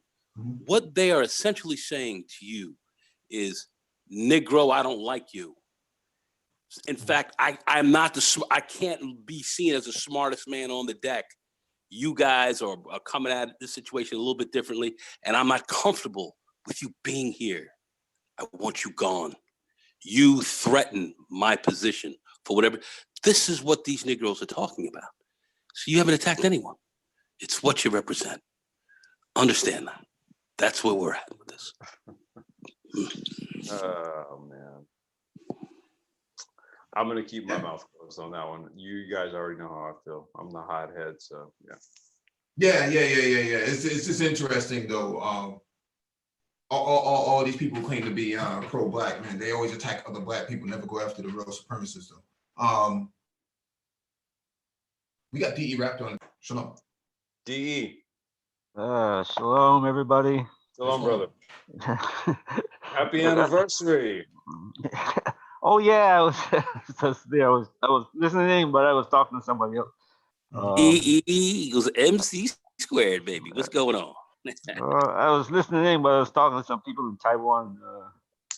Anyway, what I don't get is all the information that anybody on the Black Brain Trust ever speaks of is available anywhere. I mean, from the news, from YouTube, other people speak on the same subject matter. We just have our own view of how things are, what we should be doing, and how we should be going about it. Suggestions, for people to do things. Why would these people not pick up that content and say, you know what, if they're doing it, maybe I should do it too. Instead of they're gonna try to knock down all of YouTube or just us. It sounds like it's just us. And it sounds like based on these levels of interactivity the last few weeks and last month or so, they want to suppress the knowledge. This is what would be considered digital book burning. They're basically wanting to burn any sort of information that contradicts their beliefs. No matter how factual it is, no matter how much evidence is provided to them, they want to make sure that information source is destroyed. And the hacking and the flagging and the antagonization of the Black Brain Trust, the attacks on it, all of these things have proliferated from other Black people. They want to make sure that we don't actually exist, which is a sad state. Because when you ask what's the alternative is whatever they say it's going to be. Yeah, but if they look at YouTube, they will see that everybody, I go to YouTube occasionally, I see everybody talking to each other. not only talking to each other, but if you're Indian, you're talking to Indian, and anybody who else will listen to you. Mhm. If you're Chinese, you're talking to Chinese, and anybody else who can understand you and listen to you. And they got people who are European, Russian, you know, they put their stuff on the web. So these people are pushing uphill. You know, they try to push a snowball uphill instead of watching it roll downhill and running behind it. It's stupid. The snowball is gonna roll back down on top of them and kill them. Well, they also don't have the intellectual capacity to keep up.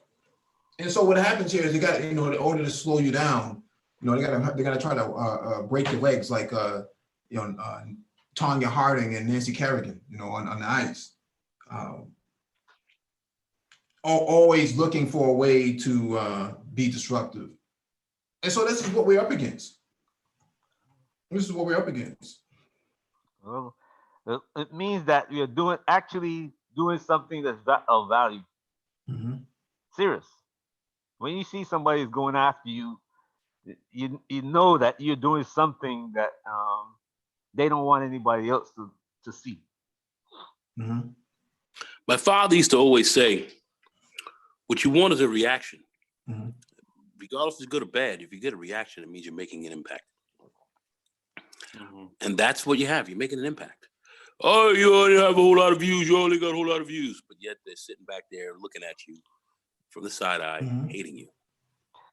Because of what this side of the fence really represents. And you have one side where you have those who may be drug dealers and pimps, the lowest snake-bellied savages of our community, who in my view should be savagely eliminated. And then we have on the other side of the fence, us talking about technology and people going to medical school and folks moving up. I cast my lot here. This is the better part of our community. This is where we need to be to grow and expand. And this is what will make us more successful as a community. This is what we have to. This is what we have to push a lot more of. You're going to have those from the other angles hitting you on that. That's just where you're at. It's where you're at when you're dealing with a certain level of savagery, ignorance, avarice, stupidity, and ignorance. That's what you have to deal with. It's part of that, And then you have people of poor character who are around and are looking to destroy because they're poor character. They're not well made. It's just a part of the game. This is just what you're dealing with. And I'm just saying, it's just part of the landscape. So we just have to continue to push forward, move through, set your defenses, move forward, and just keep drumming the message. Keep drumming the message. You mentioned destroyers. That's Every like you went to when I came to the US, I came to Brooklyn. And I used to walk through some parts of Brooklyn and kind of say, wow, man, how can we do that to ourselves? Guess what happened to that part of Brooklyn that was once destroyed? Somebody come along, push out the destroyers and rebuild it. Same thing happened in Harlem. And you can attest to this, Nagon. Serious. From downtown, from what? All the way up to 125th Street now. I guess it passed that now. Those further up, going up certainly 58th or so. shoot. Amsterdam and so forth. See? Yeah. So they call it gentrification. Other people say, you know what? I see a deal when these same destroyers that were and paying attention. You have you do have gentrification, but you also have quiet as it's kept. And I'm not going to say this too much, but you have black gentrification too, where you got blacks who are coming in with some money and are buying up some places and are living there as well. So you have here comes you have the return of many blacks who have left the suburbs and are coming back. That's like the Black Brain Trust, isn't it? You're rebuilding. We're taking what? So you know what? Hey, brothers, you don't have to do what you're doing before. Come on, join us. learn something, rebuild yourself. Yep. Yeah. Yeah. When we first started this channel, we did not anticipate getting to where we are right now. In fact, we had crappy microphones and stuff like that. At least I did. I went through several. I still do. Yeah, I went through several microphones just to find the right one.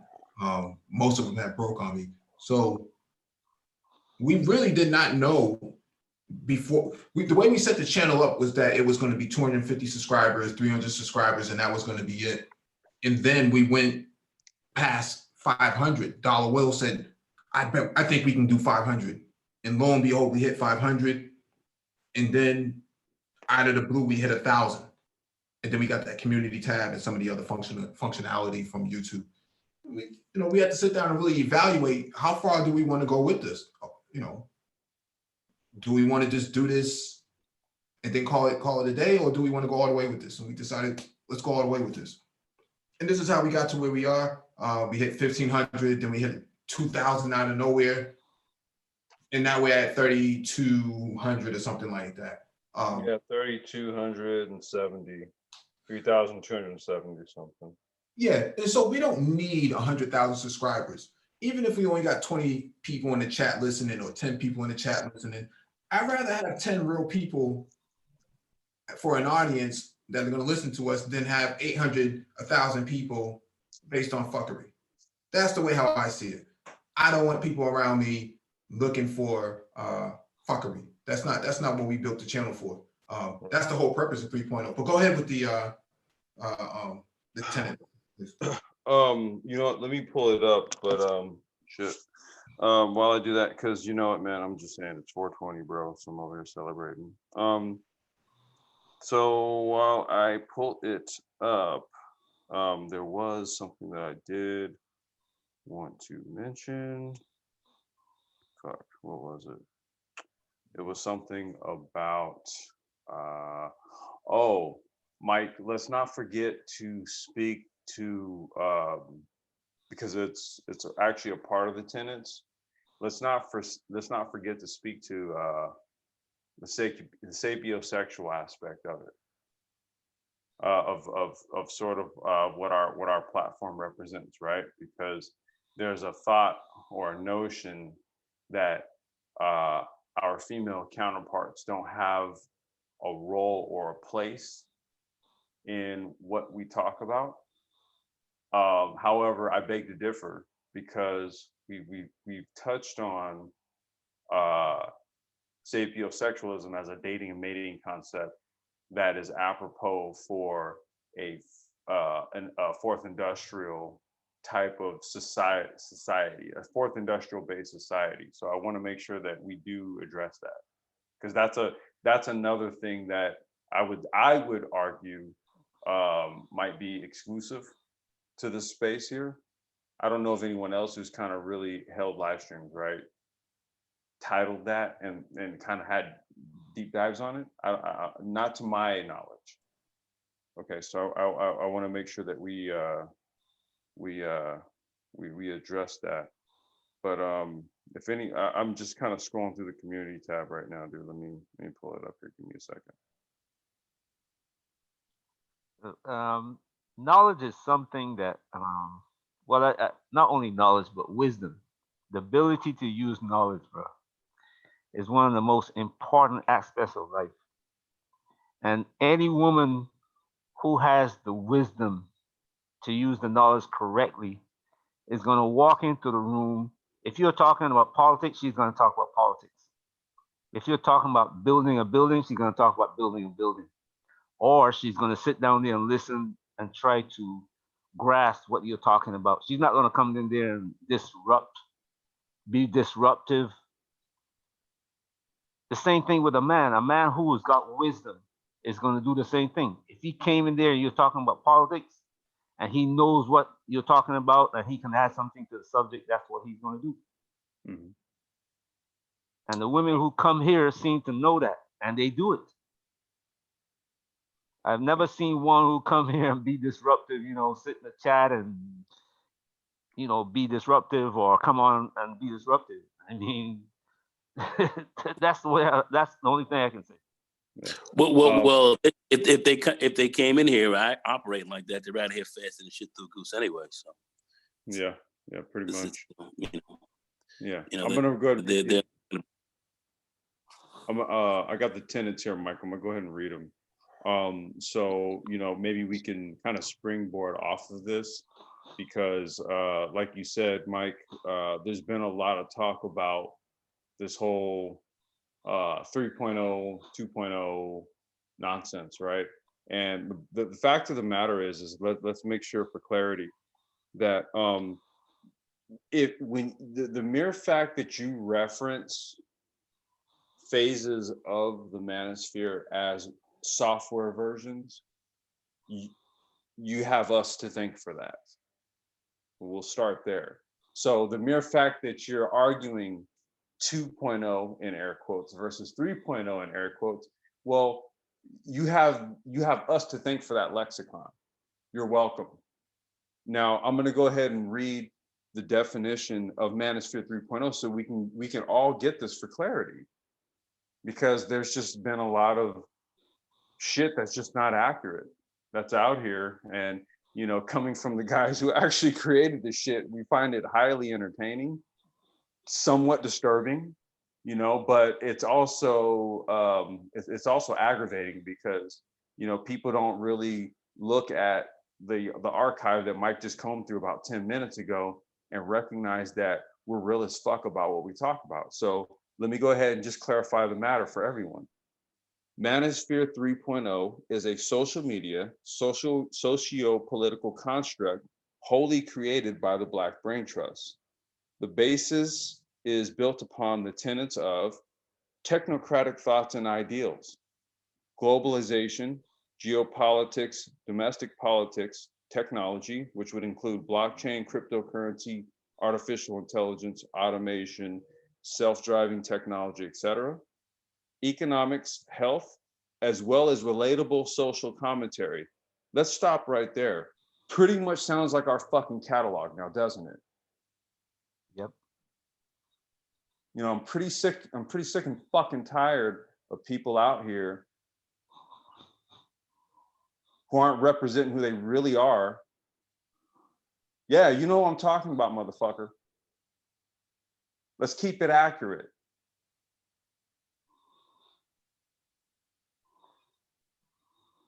Intellectualism, critical thought, problem solving, application, and business modeling are the mechanisms through which concepts are transmitted. Sounds a bit like what the fuck we do on this goddamn platform now, doesn't it?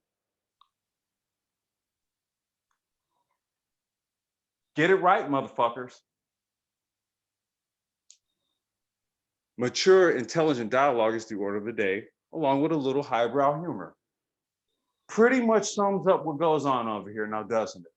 I'll let you gentlemen discuss it. One of the problems that I see with society, and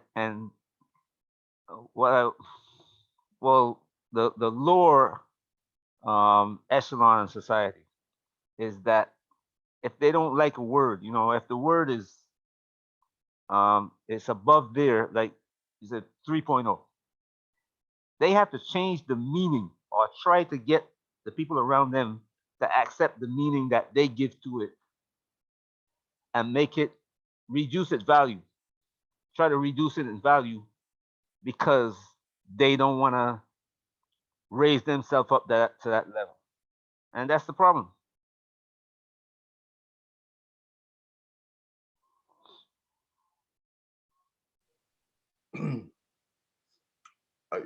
DE, I'm not a fan of disingenuousness. I think we speak at length to the seriousness of things, and it's largely reflected in the tone of how we conduct our live streams, right? Yep. So I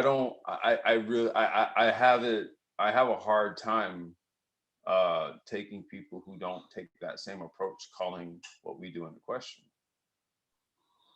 It's asinine. But see, they have to call it into question because they don't believe in it. You know what I'm saying? It's like a man who hangs around with you, even though you might be a wealthy man who whose only focus is improving your lot and a lot of people around you. But there's this guy who hangs around with you, and all he can think about is every time you try to do something, he said, "Man, you know what? If I was you, I wouldn't do that because you might fail." But DE, we provide the data. Yeah, we do. That's the But problem. it's Like not acceptable to them because it's not benefit the direction that they're going in. What we are doing doesn't benefit them. it could. It could, but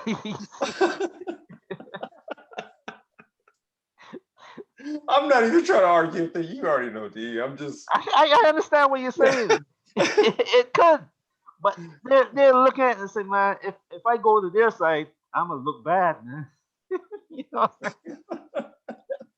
What am I gonna tell my people that are following me that they're gonna call me a sellout, and I can't be known as a sellout. I can't be known as a snitch. It's just I don't know. I don't know how you get out here and do things internationally, right? In such a manner. How do you do that? Right? How do you really look, there's only but so many people, and DE, you got you to go, Mike, you guys, people that, okay, you guys know this. Okay, you can make your mark domestically, right? Would you say though it's easier to see the same type of gains going internationally, even though if you don't quote unquote make a mark domestically? Because You get where I'm- you Go know ahead. you were here you're here in a situation where you compete. Okay, I tell my sons this every year. You got 1 million people graduating college in the U.S. Your graduating year is 2016. So by 2020, there are 4 million people that now challenging you for that one job that you're gonna get. Right. So if you get in a position where you can do that job anywhere in the world, you will just you have. I mean, there are probably about 3.5 million who can't do that because the people at home are telling them, you can't go overseas. That place is a shithole. They're whispering these things in your ear. So that other 1 million or 500,000, in a big planet like this, your competition is very small now. Very small. Very small. And there's a lot of demand elsewhere. Yep. A lot of demand. So I guess for some people they're gonna be asking, so what's the future of the Black Brain Trust? Let's talk about it. Yeah, we're already in the future. We talked about in 2019 where we're gonna start hitting the continent, start hitting Latin America. And that didn't happen because of a variety of reasons. But now it's happening in 2020. And so the next incursion for for us is to start holding summits. So that's the future of the Brain Trust from my perspective, is that there's going to be some town halls coming to certain cities and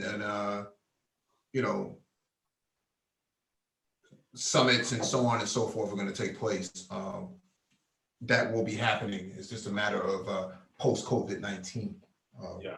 I don't know what anybody else is thinking, but well, I was going to say, Mike, in addition to that, to go along with that, so myself, anti-gravity, big shout out to that guy. He's lurking, y'all. He's around. He's lurking. So myself and a brother who who reached out to us. And it's cool because this is sort of like the whole purpose of what we're doing. So right now we're putting together, and I'm okay, saying this, right? Because it's very general, but putting together an outline for Mike, the consortium. So last year, and actually, when you really think about it, it's actually pretty significant, because if you go and look at the video for the first anniversary, we actually gave you a graphic as to how to visually look at, or how to visually sort of conceptualize our content as it relates to the global initiative, right? So in 2020 now, it's just only apropos that now we're putting together the outline for said consortium. So it will be a business consortium. I would say within the next 2 months, we'll start talking a little bit more about it, because we're putting together the details. We have a skeleton framework of how this is going to go down. We're looking basically to have a company here and a company based on the continent.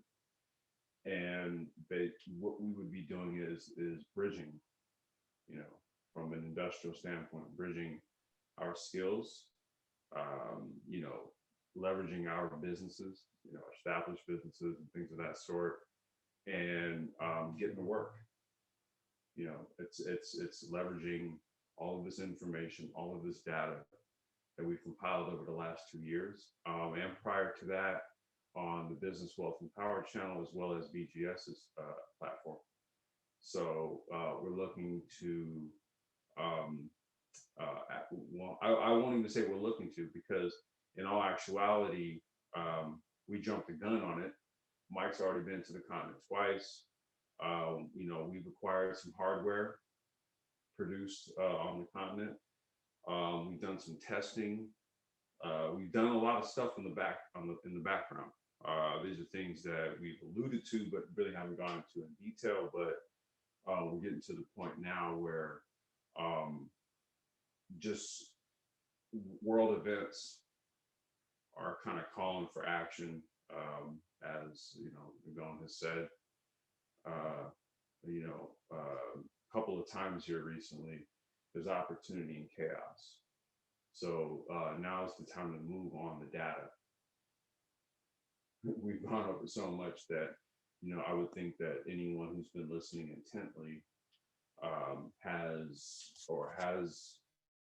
to maybe think about some sort of plan of action for the future. Hopefully, that's what you've been taking away from these discussions.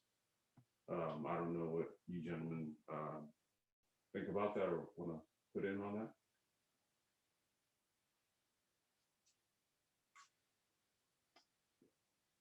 No, I don't have anything else. I do have a tech and wine tasting coming up post COVID-19. So once I find a location, we'll definitely do some tech and wine tasting. And real quick, Mike, I think from just sort of like a Manosphere 3.0 perspective, we would be remiss not to touch on that sapiosexual piece. Yeah, I have something coming for that as well. Something called suits, ties, and stilettos. So that's the sapiosexual piece I have coming. Okay. So that just a preview, a sneak peek of what's going to be coming up. Word. I'm working on a logo right now for another platform that I'm developing. So. Okay. You got it. You said you were going to say something about sapiosexual. What were you going to say? No, I didn't know if we wanted to really kind of get into that, just to sort of reaffirm that as a platform item. I thought you already did. I thought you've already done that. No, I mean, that was it. It was really just to kind of bring it up. I didn't know if we want to discuss it further. I mean, we have been holding hangouts on it. So just, you know, I think I wanted to really just sort of bring it up again to sort of clarify any misconceptions about what this space is actually about, right? So even when it comes to discussions as it relates to men and women, right? Intergender interactions, okay?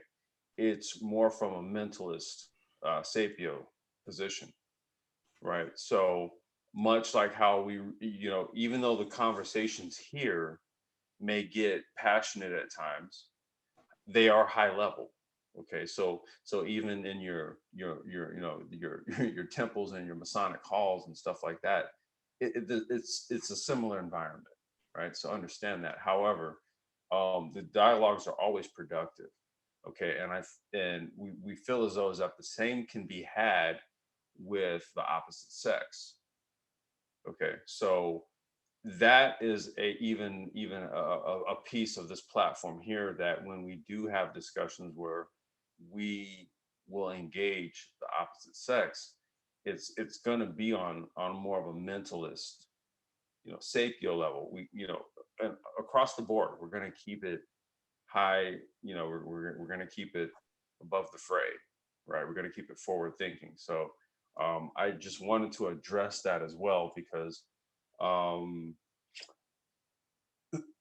again, there's misconceptions about what this platform represents. Okay. So, you know, if you're about the shortcomings, okay, if you're about, I'm going to be political here. If you're about the shortcomings of the fairer sex or the opposite sex, that's all fine and well. That's cool. Do what you do. I ask that respectfully, you don't take offense if that's just simply not what we do. That's all I ask. And I would invite, you know, any of our female listeners, you know, to join in on those discussions, because I think those discussions are had in a non-threatening venue where we're really trying to apply our intellect to solve problems. So that's all I wanted to address with regards to that. Oh, I think everybody who come to the Black Brain Trust heard something about it and come here knowing what we're all about. When they come here and find out that, they might not agree, you know, and some will get upset. But you know, at least they know, and they can't say, well, you know what, I'm ignorant of that fact or whatever. And there's a history of, they can go back and watch all the videos and see all the information that's spoken of, and go back and check the sources and everything. So I don't know. It's pretty difficult.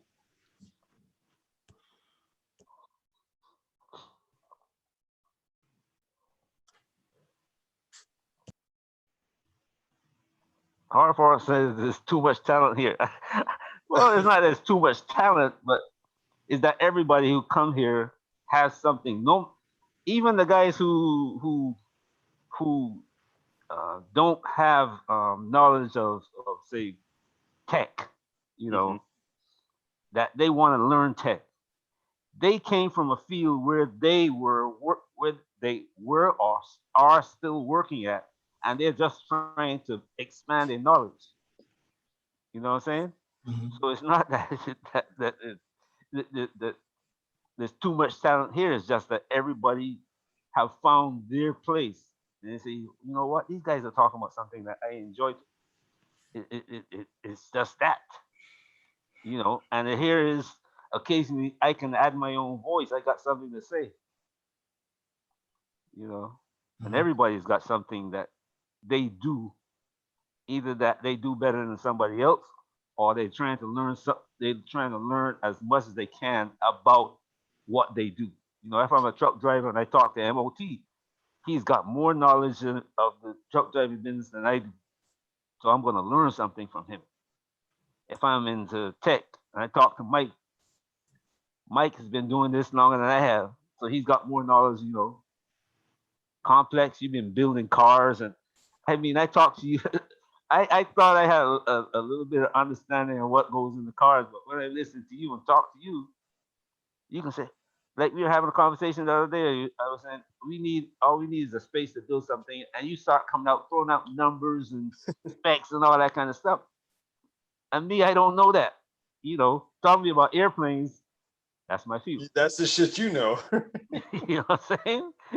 So you know something, you don't know everything, and there are people who might want to know what you know. Well, and DE, I think we've also spoken to the notion or the idea of why it's not necessarily, well, I don't even want to use the word necessarily. It's not beneficial, right, for us to not only have an international mindset, a globalist mindset, but as a result of that, we have to look at each other, right? Brothers like you and I, who may come from different continents, for example, or different nations, but we look the same, right? So we have to look at each other not only as brothers, but as business contacts, associates, part of our networks. You know what I mean? And I think that this platform also has shown that because we do have an international flair, we come from all over, right? We're ADOS, we're Caribbean, we're from the continent, we're Asian. Okay. We come from all over. Yep, the thing that people can't stand is it is not separating us. It's almost like a bond. Our differences in knowledge and ability is almost like a bond. It's like I hold on to you because you know something I don't know, and the day that I need somebody who can do that, I know Complex. Let me give him a call. Let me send him an email. Exactly. Nagone has always said that he's always considered this type of space, or Nagone, correct me if I'm wrong. He said that this space should be like a LinkedIn. Well, in that case, all the brothers who going into tech right now, not only learn your tech, but start building a platform. When this thing is over, we're going to need a platform. 2 or 3 years down the road, I know for a fact we're going to need a platform. Mm-hmm. A platform that I don't know if they're going to build in Africa or where in the world is going to build it. Mm-hmm. But it's got to be built.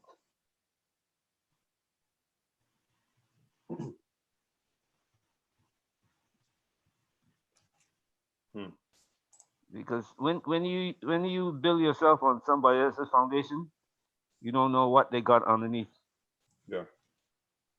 You don't know what they have underneath, bro. So you gotta be very careful. You gotta do all kind of tests of their foundation. But if you build your own foundation, you know what you're building, and you know how far up you can go. You know how far out you can go. You know what you can do. You can build on it. You have to. Yeah. Yeah, because you don't know if someone else's foundation is built on shaky ground. Well, yeah. People build the cheapest thing possible. You know what I'm saying? If you look at how things are done today, they don't put the effort into it. They just build it just enough. I heard a guy says, you know what? You don't build a bridge to last 1,000 years. No, you build it Why to is be that? replaced in like 20, so you get the contract. And... I'm serious. I heard him, and he was an engineer. Yeah. You build That's it to why last only but a certain amount of time, and yeah. That's why America's falling apart. They're bridges are falling apart. Yeah. So,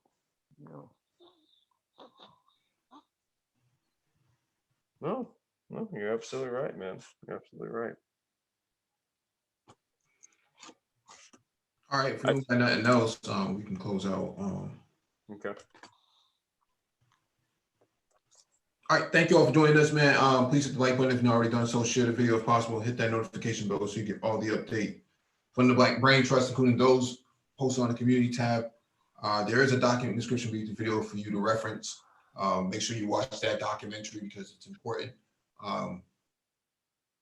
As always, peace and shalom.